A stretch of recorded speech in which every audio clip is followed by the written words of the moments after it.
अच्छा, दाम्बुक के बारे में तो आप लोग ने सुना ही होगा। चलो, रोइंग, वाक्रो, नामसाई, परशुराम कुंड नहीं सुना है? कोई बात नहीं।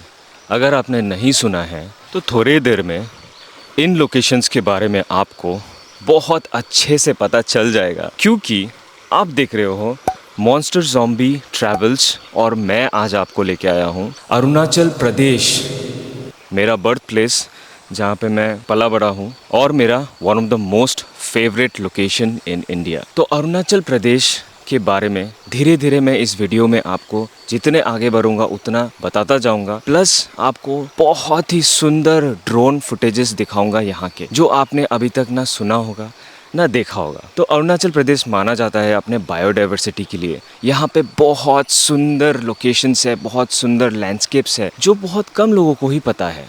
तो मेरे पीछे जो आप ये लोकेशन देख रहे हो, ये है दिगारू रिजॉर्ट, और यहाँ पे मैं आज स्टे करने वाला हूँ और आपको दिखाने वाला हूँ कि इस रिजॉर्ट ने क्या यूनिक किया है। यहाँ का नेचर, यहाँ के बायोडाइवर्सिटी को इतने सुंदर तरीके से रिप्रेजेंट किया है, आप सोच भी नहीं सकते। तो इस स्ट्रीम में आप लिटरली बैठ के खाना खा सकते हो, आप अपने दोस्तों के साथ बातें कर सकते हो, और ऐसा यूनिक फील आपको कहीं नहीं मिला होगा। तो ये जो रिज़ॉर्ट है, ये बहुत ही बड़ा ह्यूज रिज़ॉर्ट है, और यहाँ पे छोटे छोटे ऐसे हट्स बने हुए हैं जो आप अभी वीडियो में देख सकते हो। दिन में ये ऐसा दिखता है और शाम में कुछ ये ऐसा दिखता है, और रात को तो ये सबसे ज़्यादा सुंदर दिखता है।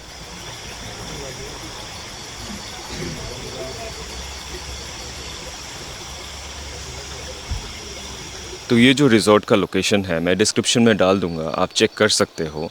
यहाँ पे आप कैसे पहुँच सकते हो, ये क्वेश्चन आपके दिमाग में ज़रूर आया होगा। तो बेसिकली यहाँ का नियरेस्ट एयरपोर्ट है डिब्रूगढ़ एयरपोर्ट। आप अपने लोकेशन से आप चेक कर सकते हो कि डिब्रूगढ़ एयरपोर्ट तक का कैसा फ़्लाइट रहेगा। मैं आ रहा हूँ बैंगलोर से, और बैंगलोर से मुझे फ़्लाइट लेना पड़ा गुवाहाटी तक, फिर गुवाहाटी से मैं डिब्रूगढ़ में कनेक्टिंग फ़्लाइट में आया। डायरेक्ट फ़्लाइट शायद आपको नहीं मिलेगा डिब्रूगढ़ का, बट कनेक्टिंग फ़्लाइट्स आपको मिल जाएगा।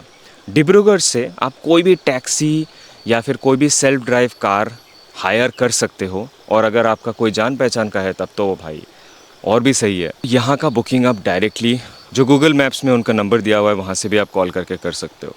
तो इस जगह के बारे में मैं थोड़ा सा आपको बताना चाहूँगा। हमने लिया है एक कॉटेज स्टे के लिए, और वो उस तरफ में है। एक चीज़ मैं आपको बताना चाहूँगा कि इतने जंगल के बीच में हैं हम लोग, इतना साफ़ सुथरा ऐसे लोकेशंस में रखना बहुत डिफ़िकल्ट है। तो जो भी मैनेजमेंट टीम है यहाँ का, बहुत अच्छा काम कर रहे हैं उन लोग। तो आपको यहाँ पे आसपास में इसी तरह के कॉन्सेप्ट के बहुत सारे मिलेंगे, मैं वो भी आपको डिस्क्रिप्शन में डाल दूंगा। और इस वीडियो में आगे बढ़ते हुए मैं उन सारे रिजॉर्ट्स को भी दिखाऊंगा। सारे तो मैं कवर नहीं कर पाऊंगा, बट एक या दो में मैं जा सकता हूँ। और उसके बाद कल हम जाएंगे दाम्बुक। दाम्बुक एक्चुअली माना जाता है अपने ऑरेंज गार्डन्स के लिए, और वहाँ पे रिसेंटली एक बहुत ही बड़ा ऑरेंज फेस्टिवल भी हुआ था, जिसके बारे में आपने नहीं सुना होगा, बट उस ऑरेंज फेस्टिवल के क्लिप्स आप जरूर देखे होंगे। फिर रोइंग जाएंगे। रोइंग बहुत ही सुंदर लैंडस्केप्स है वहाँ पे, उसका भी वीडियो आपने इंस्टाग्राम रील्स में कहीं ना कहीं तो देखा ही होगा कि अरुणाचल में सब फरारी लैम्बोर्गिनी लेके आ रहे हैं। उसके बाद हम जाएंगे परशुराम कुंड। परशुराम कुंड के बारे में आप लोगों ने शायद कहीं से सुना ही होगा, उसके पीछे में भी बहुत एक हिस्ट्री है, वो भी मैं आपको बताऊंगा थोड़ी ही देर में। तो चलिए आगे बढ़ते हैं और देखते हैं कि और क्या क्या जगह है यहाँ पे। तो ये हमारा वो कॉटेज स्टे जिसके बारे में मैं आपको वीडियो में पहले बता रहा था। बेसिकली इस स्टे में 2 रूम्स है। जब हम बुक कर रहे थे तब हमें एक्चुअली सिंगल रूम नहीं मिल रहा था, तो हमें यही बुक करना पड़ा। इस स्टे का प्राइस है 4000 रुपीज पर नाइट। काफी साफ सुथरा है, मुझे तो कोई कंप्लेंट्स नहीं है। और अभी हम जा रहे हैं पास ही के एक स्टे में लंच करने, जिसका कॉन्सेप्ट भी ऑलमोस्ट सिमिलर है इसी रिजॉर्ट के जैसे।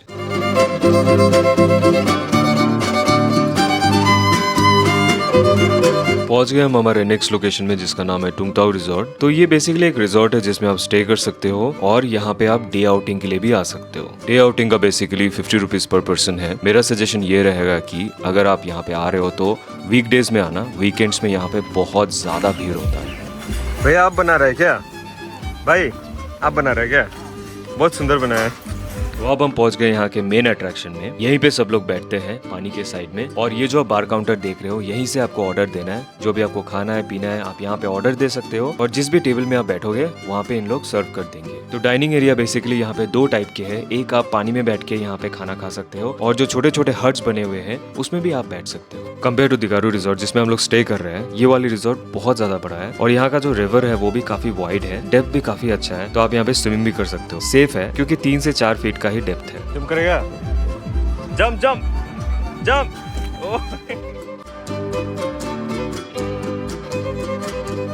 अब हमारा एक फंडा है कि हम जिस भी जगह में ट्रेवल करते हैं वहाँ के लोकल फूड को जरूर ट्राई करते हैं। अब आए अरुणाचल में तो यहाँ का लोकल फूड तो ट्राई करना बनता है, तो इसीलिए हम दोनों ने यहाँ के अरुणाचली लोकल थाली ऑर्डर किया, और साइड में चिकन रोस्ट। खाना तो एक नंबर है और वाइब तो जबरदस्त है। आप आओगे यहाँ पे तो उठने का नाम ही नहीं लोगे। मेरे सजेशन से तुंगताऊ रिजॉर्ट एक मस्ट विजिट है अगर आप तेजू या नामसाई के आसपास में हो तो।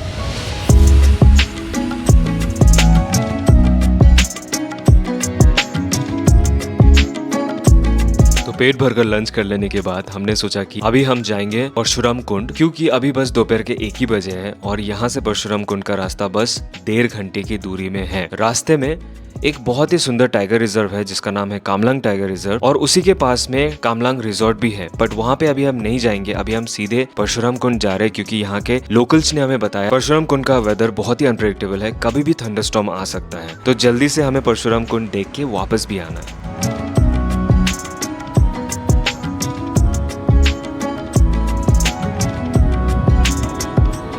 वॉकरो विलेज क्रॉस करने के बाद हम फाइनली पहुंचते हैं परशुराम कुंड, और ये जो आप रास्ता देख रहे हो राइट साइड में, ये डायरेक्टली पहुंचता है परशुराम कुंड के एंट्रेंस में। और परशुराम कुंड के एंट्रेंस से एटलीस्ट 1 आवर से 1 आवर 30 मिनट्स का आपको ट्रेकिंग करना पड़ेगा फाइनल पॉइंट तक पहुंचने के लिए। हमारे पास अभी उतना टाइम है नहीं, इसीलिए हम दूर से ही दर्शन करेंगे, और वो हम कहाँ से कर सकते हैं वो मैं आपको अभी वीडियो में दिखाने वाला हूँ।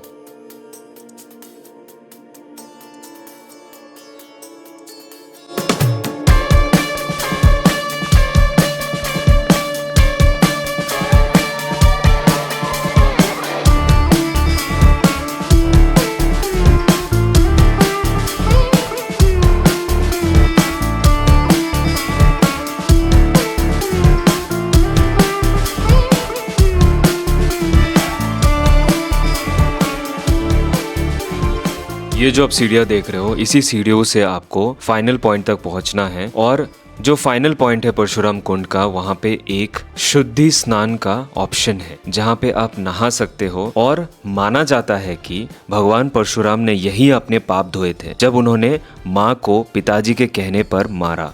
कुल्हाड़ी हाथ से चिपक गई थी, और इसी लोहित रिवर में स्नान करते हुए उनकी कुल्हाड़ी हाथ से छूट गई। आज भी लोग यहाँ अपने पाप धोने के लिए आते हैं, और हम भी दूर से ही दर्शन करके आगे बढ़ते हैं।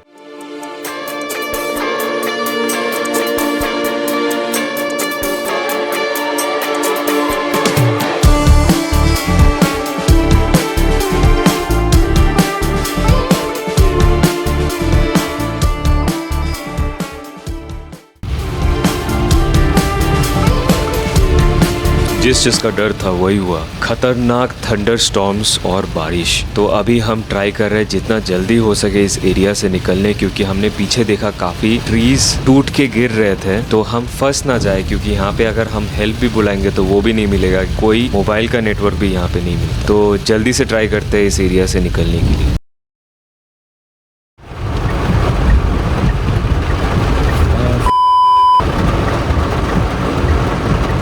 जाओ क्या ना, उसको जाने देता हूँ। ब्रिज में कैसा पानी आ गया यार।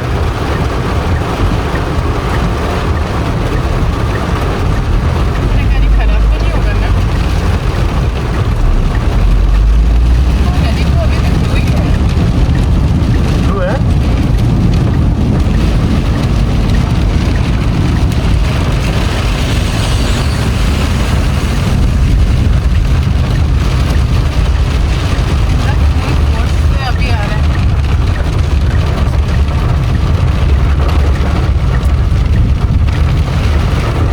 साइड दे भाई।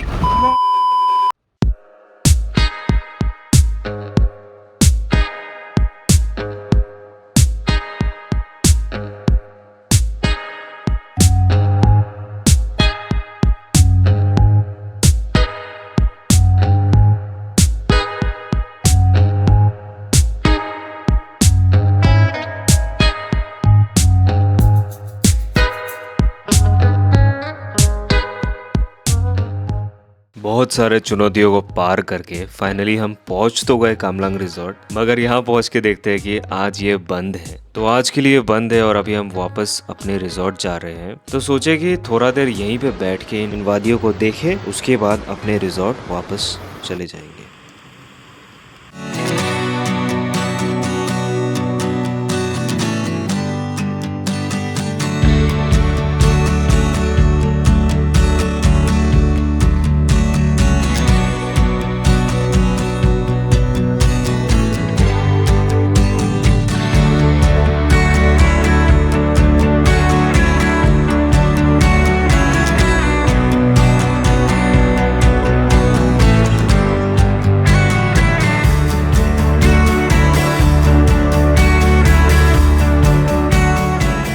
स्नोक्लेड माउंटेन्स देख लिए और रास्ते तो भाई जबरदस्त थे। आज का दिन काफी तूफानी रहा। अब और एडवेंचर नहीं भाई, अब बस चिल करेंगे शाम को इसी रिजॉर्ट में, फिर कल सुबह निकल पड़ेंगे रोइंग और दाम्बुक की तरफ।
चलिए दोस्तों, इस सफर को यहीं पे एक छोटा सा ब्रेक देते हैं। अगले पार्ट में मिलेंगे रोइंग और दाम्बुक के खूबसूरत रास्तों पर।